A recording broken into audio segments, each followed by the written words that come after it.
Hi, my name's Alex.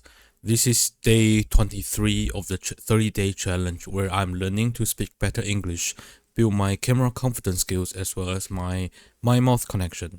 So in the business model canvas class today, my professor shared a number that goes something like the amount of venture capital invested in US startup in 2020, only 10% of it is AI related. And in 2025, almost 80-90% of it goes into AI related fields. Basically, the amount of VC investment into AI related startups has grown tremendously over the past couple of years. That reminded me of a conversation or argument I had with one of my former senior manager. Does learning or knowing a second language still matters in today's AI world? The argument is that AI is getting really powerful and is going to be even way more powerful in the next couple of years. Like, let's take the Pixel phone that's been released recently.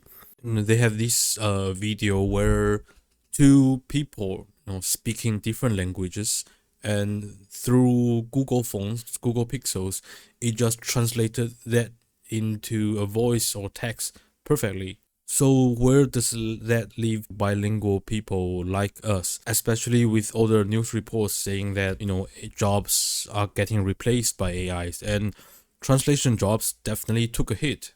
AI can do translations so much faster or more accurately than humans. Like the project I was working on before I was laid off, most of the text in the game was basically translated by AI. And it took the AI like 10 minutes to translate 100 words. And his argument was that since AI can do all these things so efficiently at scale, so people like me whose skill include English as a second language is no longer a valuable asset. However, here is my argument. So let's talk about practical ways where English is used. So the biggest one would be business. When doing face-to-face business, and you can basically hold up a phone like say the Google Pixel and have it translate the conversation for both sides. However, the nature of that face-to-face connection is that face-to-face connection, the communication. So having the AI there, it is basically serving as a personal translator. So in the past, when doing face-to-face business, you typically have at least one or two translators there to help translate. We've all seen it in the movies. A live translator standing beside the CEO or the head of the country.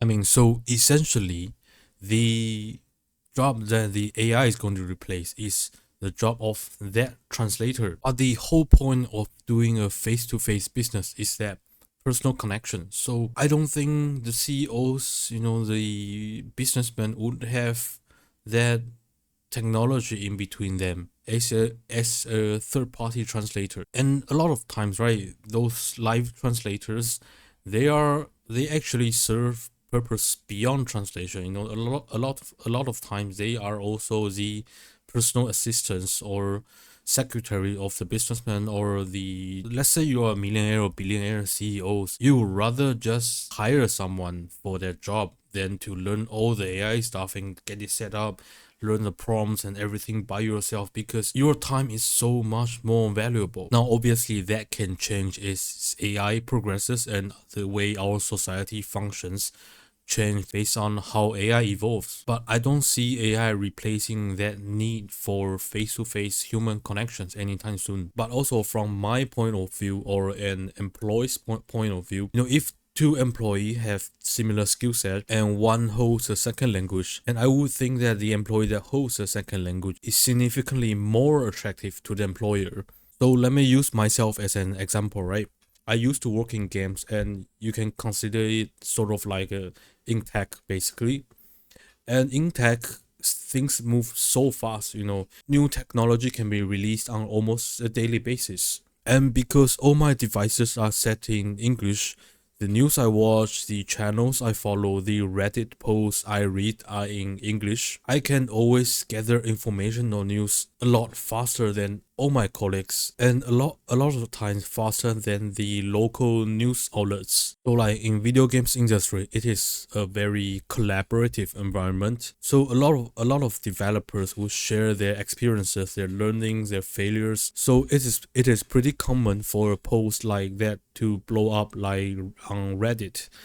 And the Chinese speaking communities, the news outlet would pick up that information, that piece of news a couple of days later. But because I'm so in tune with the culture of English speaking communities, I have already shared that information to my team, to my company, and that allow them to make adjustments or learn before anybody else. So because of that, I do still think learning English or second language still matters. And English or any other language, they are not just a language, not just words or phrases. When you learn a language, you are also learning that the culture of that language, the nuances, the identity, the people, the history of that language. It is something that AI cannot replace. As I mentioned, I am in my second year of the MBA program. When I go out on the streets and talk to people, and when I tell them I'm a student at NTU, I instantly gain their respect because it is the most premier school in my country. I have gotten to meet so many amazing people in this school, and a lot of them are very successful in their fields.